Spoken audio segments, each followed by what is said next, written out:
Hello friends, कैसे हो आप सब। आज हम एक्सप्लेन करेंगे मूवी गॉन गर्ल को, जिसको देखने के बाद आप शादी करने से पहले एक बार ज़रूर सोचेंगे। वीडियो को देखने से पहले चैनल को सब्सक्राइब ज़रूर करें। मूवी के स्टार्ट में निक अपनी बीवी एमी के सर पर हाथ फेर रहा होता है और सोचता है कि काश मैं इसके सर को तोड़कर देख सकूं इसके अंदर क्या चल रहा है। इसके बाद स्टोरी की स्टार्ट में हम देखते हैं कि एक सुबह निक अपने घर से निकलकर अपनी बहन मार्गो से मिलने क्लब जाता है और उसे बताता है कि आज हमारी एनिवर्सरी है, मेरी और एमी की शादी को 5 साल हो गए हैं। इसके बाद हम एमी को डायरी लिखते हुए देखते हैं। वो हमें बताती है जब वो निक से एक पार्टी में मिली थी। निक और एमी दोनों राइटर थे और दोनों ही पहली मुलाकात में एक दूसरे को पसंद करने लगे थे। इसके बाद प्रेजेंट टाइम में निक मार्गो से कहता है कि इस एनिवर्सरी पर एमी दोबारा ट्रेजर हंट खेलना चाहती है, लेकिन अब मैं थक गया हूँ और हर साल वो मुझसे ये करवाती है और कभी मुझे खुश नहीं रहने देती। निक को उसके पड़ोसी का फोन आता है कि तुम्हारे घर का दरवाजा खुला है। वो जल्दी से घर पहुंचता है और अंदर कुछ चीजें टूटी हुई होती हैं और एमी वहां नहीं होती। वो पुलिस को बुला लेता है। वहां डिटेक्टिव रोंडा आती है और घर की तलाशी लेती है। वो निक से पूछती है कि तुम्हारी वाइफ अमेजिंग एमी थी और वो कहता है हाँ। फिर पास में हमें एमी बताती है जिस दिन उसकी बुक अमेजिंग एमी रिलीज हुई थी। एमी वहां रिपोर्टर के सवालों का जवाब दे रही होती है और निक वहां आकर उसे प्रपोज करता है। फिर प्रेजेंट टाइम में निक पुलिस स्टेशन में होता है और रोंडा उससे एमी के बारे में पूछती है। निक कहता है कि उसकी कोई दोस्त नहीं थी और वो किसी किस्म की ड्रग प्रॉब्लम में भी नहीं थी। रोंडा कहती है तुम्हें तुम्हारी बीवी के दोस्तों का नहीं पता, उसके ब्लड ग्रुप का नहीं पता, क्या करते रहे हो तुम। निक के डैड भी पुलिस स्टेशन में होते हैं जो ओल्ड एज होम से निकलकर कहीं घूम रहे थे। निक उन्हें घर छोड़ने जाता है। पास्ट में एमी बताती है कि शादी बहुत मुश्किल काम होता है, लेकिन मैं और निक बहुत ज्यादा खुश थे। प्रेजेंट में निक मार्गो के पास रहने के लिए चला जाता है और वो कहती है कि एमी को जिसने भी उठाया होगा वो वापस ले आएगा। पुलिस निक के घर की तलाशी लेती है और फोरेंसिक टीम बताती है कि किचन में खून गिरा था जिसे साफ किया गया है। और एमी के कमरे में से एक डॉक्यूमेंट मिलता है जिस पर लिखा होता है क्लू 1। एमी को गए हुए एक दिन हो गया होता है और आज निक ने प्रेस कॉन्फ्रेंस करनी है। एमी के पेरेंट्स भी वहां आ जाते हैं। प्रेस कॉन्फ्रेंस में निक और एमी के पेरेंट्स सबसे कहते हैं कि वो एमी को ढूंढने में उनकी हेल्प करें। रोंडा निक को क्लू 1 दिखाती है और वो कहता है कि एमी हमेशा हमारी एनिवर्सरी पर ये गेम खेलती थी। तो रोंडा कहती है फिर बताओ इसका क्या मतलब है। निक देखता है और कहता है मुझे पता है ये किस जगह की बात हो रही है। वो दोनों निक के ऑफिस में जाते हैं जहाँ क्लू 2 होता है। उस क्लू में किसी ब्राउन हाउस की बात की गई होती है। रोंडा को ऑफिस में से एक लेडीज अंडरवियर भी मिलता है। निक रात को एक घर में जाता है जहाँ उसे क्लू 3 मिलता है, लेकिन उसी टाइम घर के बाहर पुलिस आ जाती है और निक क्लू छुपा लेता है। रोंडा निक से पूछती है कि तुम यहाँ क्या कर रहे हो। तो वो कहता है ये मेरे डैड का घर है, मैं बस चेक करने आया हूँ, और वहां से चला जाता है। पास्ट में हम देखते हैं कि एमी निक से कहती है वादा करो हम कभी भी उन लोगों की तरह नहीं होंगे जो आपस में लड़ते रहते हैं। उस टाइम दोनों की जॉब चली गई होती है और एमी कहती है कि मैंने $8 लाख अपने पेरेंट्स को दे दिए हैं। तो निक कुछ नहीं कहता।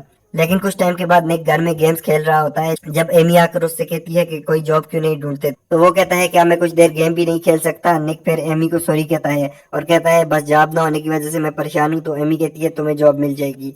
प्रेजेंट टाइम में एमी को ढूंढने के लिए क्लब में बहुत सारे लोग आए होते हैं। निक भी वहां आता है। वहां एक लड़की निक के साथ फोटो लेती है। निक उससे कहते हैं इसे डिलीट कर दो, लेकिन वो वहां से चली जाती है। सब लोग एमी को ढूंढते हैं लेकिन वो नहीं मिलती। निक अपनी सिस्टर के घर चला जाता है। पास में एमी बताती है कि जब निक की मॉम को कैंसर हो गया तो दोनों न्यूयॉर्क से वापस मिजूरी शिफ्ट हो गए, लेकिन निक ने एक बार भी इस बारे में उससे नहीं पूछा। वो कहती है कि वापस घर आकर ऐसा लगता है जैसे निक को मेरी जरूरत ही नहीं। अगर मैं गायब भी हो जाऊं तो किसी को कुछ फर्क नहीं पड़ेगा। प्रेजेंट टाइम में मार्गो के घर में एक लड़की आती है और निक से कहती है कि मैं कब से तुमसे मिलना चाह रही थी। निक कहता है कि अभी टाइम ठीक नहीं है जब तक सब मामला खत्म नहीं होता। और वो पूछती है कि तुम एमी को तलाक देने वाले थे। तो निक कहता है अभी ये बात नहीं करना। पास में एमी बताती है कि निक की मॉम के मरने के बाद मैंने अपने आखिरी पैसों से निक को बाहर लेकर दे दिया था, लेकिन अब वो मुझे सेक्स के लिए यूज करता था और इसके अलावा तो जैसे मैं थी ही नहीं। एमी कहती है कि मैं वही वाइफ बन गई जो मैं नहीं बनना चाहती थी। एमी निक से कहती है कि अब टाइम है, हमें पेरेंट्स बन जाना चाहिए। तो निक कहता है कि ये टाइम बिल्कुल भी ठीक नहीं है और वहां से जाने लगता है। तो एमी उसे रोकती है। वो एमी को धक्का देकर साइड पर गिरा देता है। रोंडा एक अंडरग्राउंड जगह पर जाती है और वहाँ एक आदमी को एमी की फोटो दिखाती है। वो कहता है ये कुछ दिन पहले यहाँ आई थी एक गन लेने के लिए। पास्ट में एमी बताती है कि निक उसे छोड़ना चाहता था, लेकिन उसका घर और बार दोनों उसके नाम पर थे तो वो उसे छोड़ नहीं सकता था। वो डर गई थी कि कहीं निक उसे मार न दे और उसने गन लेने का सोचा। प्रेजेंट टाइम में निक उस लड़की के साथ सोने के बाद सुबह उसे मार्गो के घर से भेज देता है, लेकिन मार्गो उसी टाइम निक से कहती है कि क्या तुम बेवकूफ हो, तुम बिल्कुल डेड की तरह हो, तुम्हें अपनी स्टूडेंट के साथ चक्कर कैसे चला सकते हो। निक कहता है कि तुम्हें नहीं पता एमी के साथ मेरी जिंदगी कितनी मुश्किल थी। मार्गो कहती है तुम्हें पता है टीवी में तुम्हारे बारे में क्या कहा जा रहा है। रात को एमी के लिए एक मेमोरियल रखा होता है जहाँ सब लोग कैंडल्स लेकर आते हैं। निक भी वहाँ पर सब लोगों का शुक्रिया अदा करता है। वहाँ निक की एक पड़ोसी आती है और कहती है निक तुम्हें पता है तुम्हारी वाइफ 6 वीक से प्रेग्नेंट है। और सब हैरान होते हैं। निक को कुछ समझ नहीं आती और वो परेशानी में वहाँ से चला जाता है। रोंडा निक के घर आती है और वो कहता है मुझे नहीं पता था कि वो प्रेग्नेंट है, ये सब झूठ है। रोंडा कहती है जो चीजें टूटी हैं वो किडनैपिंग की तरफ इशारा करती हैं, लेकिन यहाँ किचन में एमी का बहुत सारा ब्लड था जिसे साफ किया गया था और कत्ल का मतलब होता है कि किसी अंदर के आदमी ने ये काम किया है। रोंडा कहती है कि ऑलमोस्ट हर कपल की लड़ाई पैसों की वजह से होती है और तुम 1 लाख से ज्यादा डॉलर के कर्जे में थे। निक कहता है कि मैंने कभी कुछ नहीं लिया, तो रोंडा उसे चीजों की लिस्ट बताती है जो उसके क्रेडिट पर मंगवाई गई थी और निक कहता है मैंने ये चीजें कभी नहीं मंगवाई। उसी टाइम रोंडा को फोन आता है और वो निक से कहती है कि एमी प्रेग्नेंट थी, उसका टेस्ट आ गया है। निक को बहुत गुस्सा आता है और वो रोंडा से कहता है कि अब मैं अपने लॉयर के बगैर कोई बात नहीं करूंगा। मार्गो निक के पास आती है और निक कहता है मुझे बच्चे चाहिए थे, लेकिन एमी इस आइडिया को रिजेक्ट करती रही थी, मैं क्या करता। मार्गो कहती है अब तुम पर कौन यकीन करेगा। निक उसे एमी के पुराने बॉयफ्रेंड का लेटर भी दिखाता है, तो मार्गो कहती है तुमने ये क्यों रखा हुआ है, अगर किसी को शक हो गया कि तुमने कुछ किया है तो तुम्हें जेल हो सकती है। और मार्गो वहाँ से चली जाती है। रोंडा वापस निक के घर की तलाशी लेने जाती है और उसे बेसमेंट में आधी जली हुई डायरी मिलती है। निक भी थर्ड क्लू को सॉल्व करता है और एक जगह जाता है जहाँ पर वो सब सामान रखा होता है जो निक के नाम पर क्रेडिट पर मंगवाया गया था। के बाद हमें एमी की साइड की स्टोरी बताई जाती है। जब सुबह निक बार में मार्गो के पास गया था, एमी जिंदा होती है और अपना फेक मर्डर निक पर डालकर वहां से गायब होने की प्लानिंग बनाती है। उसने कुछ दिन पहले ही परफेक्ट मर्डर के लिए बहुत सी बुक्स पढ़ी और डॉक्यूमेंट्री देखी होती है। इसके बाद एमी वहाँ एक नेबर से दोस्ती कर लेती है जो प्रेग्नेंट होती है कि कैसे उसे डर लग रहा है कि निक उसे मार देगा। इसके बाद वो अपनी इंश्योरेंस ज्यादा करती है और एक इलीगल कार भी खरीद लेती है। एमी अपनी प्रेग्नेंट दोस्त का यूरिन यूज करके एक मेडिकल बनवा लेती है जिससे ये प्रूफ मिलता है कि वो प्रेग्नेंट है। इसके बाद जब निक बार में जाता है तो एमी अपना खून निकाल कर किचन में फैला देती है और फिर साफ करती है और किडनैपिंग स्टेज करके कार में वहां से चली जाती है। और एमी ये सब क्यों करती है, क्योंकि वो कहती है मेरे हस्बैंड ने मेरे सारे पैसे यूज कर लिए, एक गर्लफ्रेंड बना ली और मुझे भूल गया, अब ये एक कत्ल है और इसका बदला वो जरूर लेगी। एमी अपने बाल काट देती है और उनका कलर भी चेंज कर देती है। एमी कहती है कि मैंने निक के लिए खुद को चेंज करने की कोशिश की जैसे उसे पसंद था, लेकिन फिर भी उसने मुझे धोखा दिया, अब इतनी सजा तो उसकी बनती है। एमी ग्लासेस पहन लेती है और एक होटल में रूम ले लेती है और अपने चेहरे को छुपाने के लिए थोड़ी सी जख्म भी लगाती है। दूसरी तरफ निक मार्गो के पास जाता है और उसे उसके घर के साइड पर लेकर आता है और उसे दिखाता है कि एमी ने वो सब सामान यहाँ पर उसके घर के पास छुपाया है ताकि वो दोनों फंस जाएं। वहाँ एक गिफ्ट पड़ा होता है। निक उसे लेकर घर में आता है और उसमें लिखा होता है कि तुम जेल जाओगे और निक मार्गो से कहता है कि वो मुझे अपने कत्ल के इल्जाम में फंसाना चाहती है और उसने ये सब ड्रामा इसीलिए किया है। एमी अपने होटल में चिल करती है और निक की लाइव वीडियोस देखती है। एक लड़की एमी से दोस्ती करने की कोशिश करती है और पूछती है तुम्हें जख्म कैसे आया, तो वो कहती है कि मैं अपने हस्बैंड को सरप्राइज देने बाहर गई थी, तो वो वहाँ एक लड़की को किस कर रहा था और हमारी लड़ाई हो गई। निक न्यूयॉर्क जाता है और टर्नर से मिलता है जो एक बहुत बड़ा वकील है।